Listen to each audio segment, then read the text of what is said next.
Hey friends, it's Leithia from Farmview Creators. Today we're going to work on another one of these gorgeous hutches from Christina at the Rust Covered Cottage. This one is the farmhouse one and it is so gorgeous. I've been wanting to work on this one. So I am just categorizing and classifying my pieces based on the color that I'm planning to paint them. Sometimes I have to kind of pause and say, okay, what color do I want this one? But I do like to go ahead and arrange them by color. It just makes it easier to remember what you wanted to do later on when you have a paintbrush in your hand. So I am going to work on this and use the wet distressing technique for this, which I love. I have decided to go ahead and tape the back of the drawers and stuff so that it doesn't wiggle around on me. And I'm really glad I did, and I think I'm going to do it from now on. So I'm going to go in with light brown sugar glaze. This just really just kind of deepens that natural wood, which is what I wanted. I didn't want anything too dark on this part because I'm going to use another stain color and I wanted it to have some differentiation. So I'm giving that a good glaze, setting it aside to dry, and now I'm going to go in with the amber honey glaze, and I love this glaze. It is just a little bit deeper, but not as brown as the Van Dyke brown glaze. So it has that little bit of, I don't know, I just love it. And I'm going to go in, and I tried something new. I'm just using the side of a sponge dauber and just swiping it over the pieces that have score lines for the words and stuff. I wanted to see if I could get away with doing that instead of using the roller and still have those words show up. And it worked pretty well. The first time I did it, I was using a little bit too much pressure, but if you don't use any pressure, oh, it works so much easier. So I think I'm going to continue to do that in the future. So I'm just using buttermilk, and this one is a chalk style, and I actually used up the whole container. It made me sad.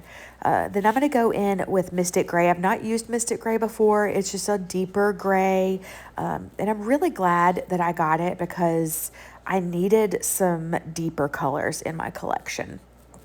And y'all know I love Couture paints. I'm having to force myself to use my other paints because I could just use these all the time. And then that last color was Pitch Black. It's just a wonderful black. Gonna hit the back sides of the easel with that amber honey glaze. And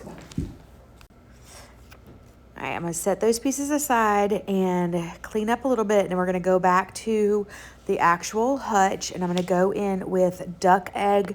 This is a beautiful blue, and I'm going to hit the background with the shiplap on the back, and I'm going to clean out the shiplap lines with my weeding tool, and then I'm going to set that aside to let it start drying.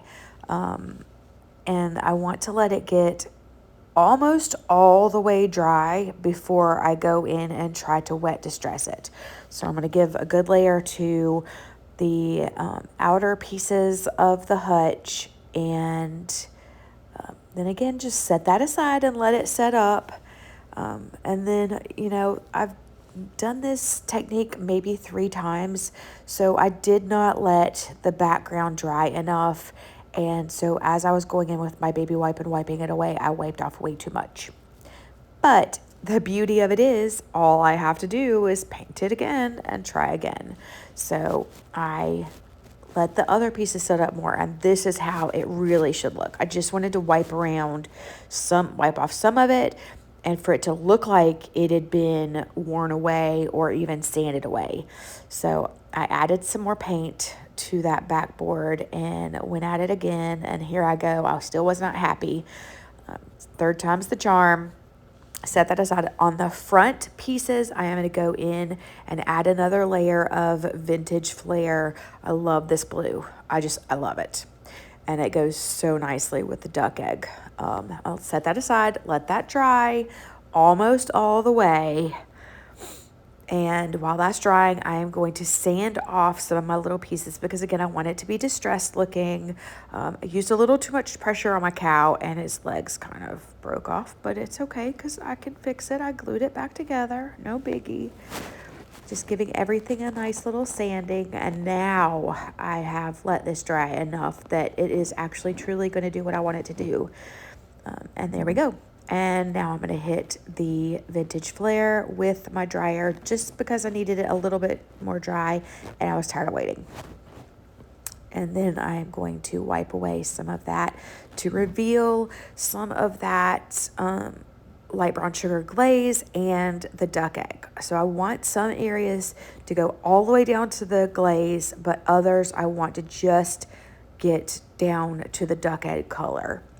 And y'all, it turned out so well. I just love it. Gorgeous, gorgeous. And I'm kind of wiping off. I don't want any of the duck egg in the background of the farmhouse sign at the top of the hutch. So got that out of the way. Oh, it's so pretty. Just wiping off the dust from where I sanded all those pieces. And I'm going to go ahead and put them where I think I want them to go. And this is the moment where if I don't like anything, there is still time to change it. Which, I mean, you can always change it. Even if you've put your top coat on, you can sand it down and still change it. It's one thing I love about these kits is that if you don't like it, just try again. But I loved it, so that was not a problem. Getting all those farmhouse letters, making sure I'm spelling the words correctly. Thank goodness Christina scored the words in there because I sure would have had something messed up. And I fixed the poor little cow's legs.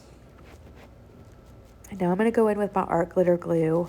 I love this glue because you have some wiggle room when you put it down. You can still move it around a little bit.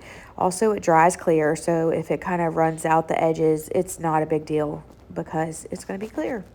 I do try to wipe it up sometimes, but it doesn't make my fingers sticky, which is the number one thing I love about that. The other thing is that it does not bond immediately, but it does bond fairly quickly. And when it does, it is a very strong bond. So that not bonding right away came in handy because my letters were not straight. So I had to fix that. So I am making sure that upper piece of the hutch meets the frame for the farmhouse sign, and then the bottom meets the top part of the hutch. And I'm going in and getting those pieces glued.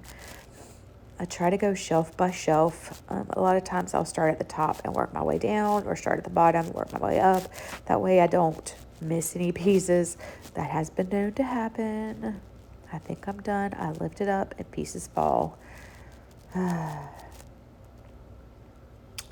Getting that cute little plant under there. I don't know if it's a plant or an egg holder or what, but it's cute. All the tiny little pieces just give it so much character. And I'm going to dig out around the knobs on the hutch just a little bit. And I'm going to go in with dead flat. It gives it a nice little protection. It also takes out all the shine from basically the mineral acrylic paint, which was the vintage Flair color, and the Mystic Gray had a little bit of shine. I'm going to get that nice and dry, and then I'm going to glue on the lamp, and it is so pretty. Oh, this might be my favorite. And then you can put it on that easel, and it's a wonderful shelf sitter. There it is out in the sunshine. I love it so much. I hope you do too. If you like this video, be sure to like and subscribe. Thanks for watching.